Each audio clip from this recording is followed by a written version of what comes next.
They even have in their decrees that, young girls can't play with dolls.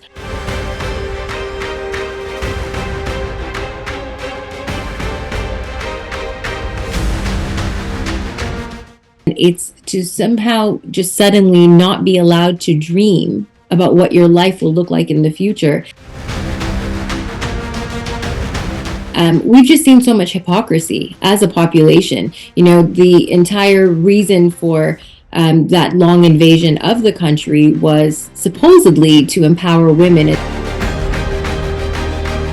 Either, support us in getting rid of the Taliban, or leave us alone and stop uplifting the Taliban.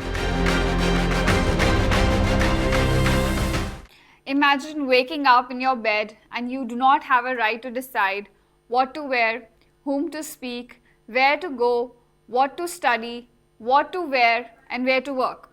Well, this is the reality for Afghan women right now who are living under the brutal regime of Taliban. And the new laws which have been brought forward by Taliban, also called as the new vice and virtue laws, are now also dictating whether the women will speak in public or not, whether they will sing or not, whether they can even engage with their male counterpart or not. So taking the conversation forward, I have with me someone who's been working with Afghan women on the ground, Mina Sharif. Currently, she's living in Canada, but she has been in the country from 2005 to 2019, and she continues to work with women to raise the voice of Afghan women. So thank you, Sharif, for joining us. Okay, Sharif, if you could begin to explain us at what's the current situation on the ground in Afghanistan, and why did you leave your own country? Sure. Well, around 2000, I would say even back as far as 14 or so, I felt a lot of fear in the community about what might happen if the Taliban come back, because it was around then that the US, for example, started announcing that they were removing their troops from Afghanistan. This withdrawal was very long and slow until, of course, it was very sudden at the end. But in the discussions of it, there was so much conversation saying, God, what if this happens, and what if? And I remember, I really regret this, but really kind of reassuring my colleagues, not that that the rest of the world is so deeply emotionally attached to Afghanistan, but that everyone needs Afghanistan to be safe so that they can be safe, that everyone needs, to have some presence in Afghanistan for their own concern. And that's what made me think, even if Americans or whoever else, other countries as well, but even if they don't care about the Afghan population and what happens to Afghan women in particular, they must at least care about their own population and what risk that comes from allowing the safe haven of heavily armed, financially supported, legitimized Taliban who are known terrorists. So I thought there's no way, and it's complete shock to everyone that not only were we left this way, but that leadership doesn't seem to care about the safety of their own people enough to worry about putting Taliban in charge. Okay, so we have been talking about these new vice and virtue laws which are being implemented. So can you explain to us how are they now being enforced on the ground?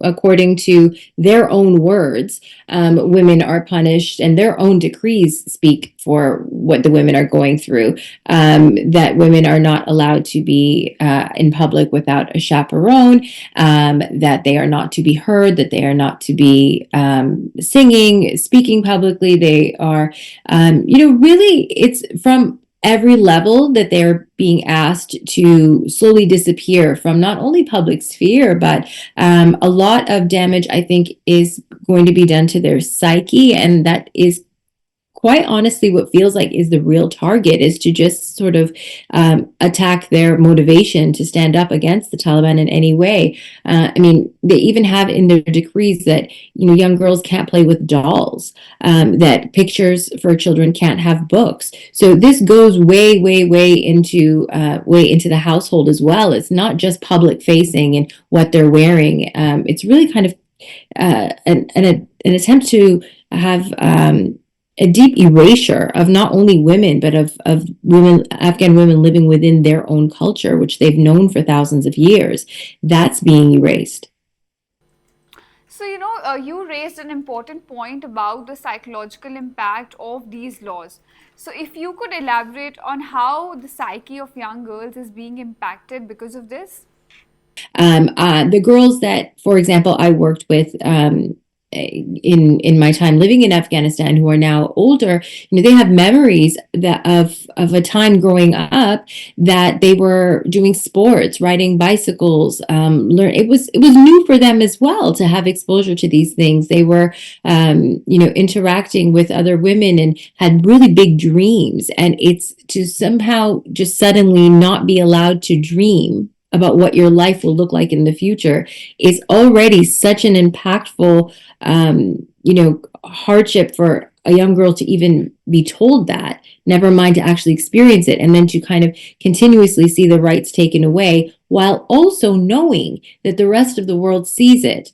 And the rest of the world not only sees it, but that many leaderships in many countries are acting like it's not a problem and very much so legitimizing those same oppressors. So, as we talk about psychological impact, these laws are not just limited to girls. Young boys are also being impacted, right?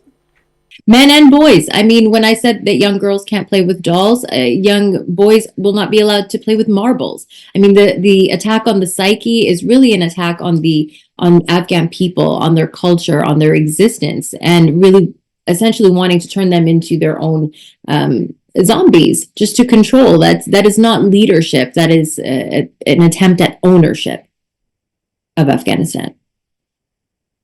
So, tell me about this. The way OIC members and, of course, world leaders have reacted by engaging with Taliban and cooperating with them, sort of, giving them the legitimacy that they want.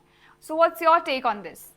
Well, I think as far as being part of the Afghan population, which is where I speak from, is just from that identity, not as a political expert, but we've just seen so much hypocrisy as a population. The entire reason for that long invasion of the country was supposedly to empower women and to empower the population of Afghanistan and liberate them from the Taliban. So to see those same leaders who not only, did we lose a lot of our own population to the Taliban attacks that were happening during those years, but also all of these countries lost soldiers and people that they sent over to, again, liberate Afghanistan from the Taliban. And those same leaders are sitting with them now, smiling with them now, taking photos with them, really giving them absolutely no repercussion for how they're treating the population. And that essentially endorses it. It would be less offensive if they were to just completely ignore Afghanistan, but instead they're uplifting and empowering the Taliban through support monetarily and just through the legitimization of them as a government, which they are not. So do you think because this is not a white women's issue, that's why it's not being made a bigger issue or not getting the attention that it deserves? Absolutely. I think there was a television show called The Handmaid's Tale, and I remember seeing all kinds of messages on social media and everywhere else saying, absolutely appalled at the bystanders in this television show, this fictional television show. They were more upset about that than seeing actual women experience those same conditions in Afghanistan. I think when it's people of our part of the world, a lot of times Western feminists will dismiss it as, oh, that's, maybe that's just, not even maybe, I think they keep themselves comfortable by deciding that maybe that's just how they are, that's what they like. And really that's dehumanizing, because when Afghan women are protesting, they're not protesting for something trivial or something small. They're protesting for what are known to be basic human rights by anyone. A child could tell you that we all have a right to education. A child from anywhere could recognize this as a gender apartheid. And I feel like if it were in a different geographical location, possibly, even the slightest infringement on women's rights is recognized differently. So in the light of these laws being passed, we have been seeing a lot of Afghan women coming forward and sharing their videos on social media, singing or removing their hijab, as a symbol of resistance. So if you could elaborate on this, how are Afghan women resisting these draconian laws which have been passed recently? Well, yeah, I mean, I think when it comes to women who are in the country versus outside of the country, there's a huge difference in that the level of risk that's taken in speaking out. It's women who are within the country and are still daring to go out and protest and still speaking out openly against Taliban. That doesn't come from a place of hope that someday the right person will hear this and help. I mean, of course, that hope is probably there's a glimmer, but mostly it's out of sheer desperation. They're exhausted, and exhaustion will either make you too tired to do anything, just absolutely depressed. Suicide rates are soaring in Afghanistan, but also that same frustration can lead to anger and action, and even if it goes nowhere, they're willing to risk living their days in this way that honors who they are and not in accepting who the Taliban wants them to be, which is just disappearing ghosts. Okay, so what's the message by Afghan women at large?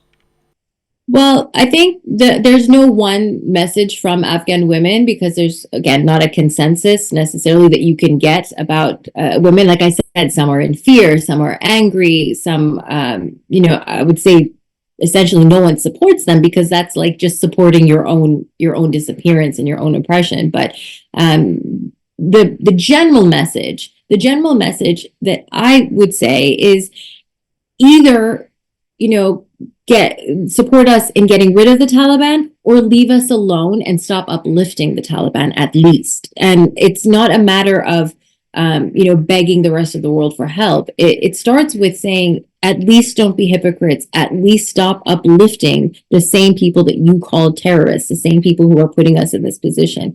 The women of Afghanistan are also highly disappointed, not only in political leaders, but in feminist groups, because where are they?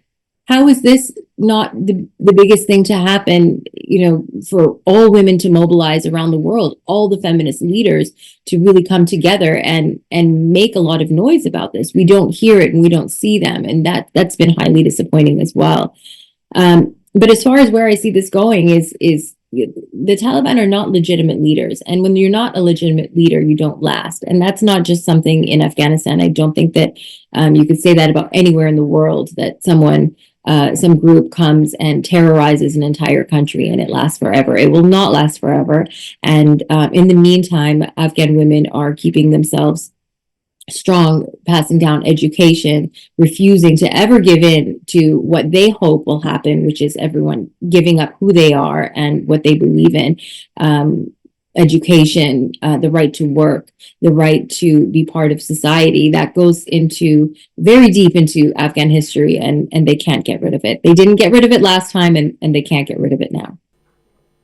Well, thank you, Sharif, for speaking to us. We'll continue to raise the voice of Afghan women here on India Today Global. Thank you for uplifting these voices. It's very important at a time where we are being asked to disappear even from the media conversations. Stay tuned for more such videos.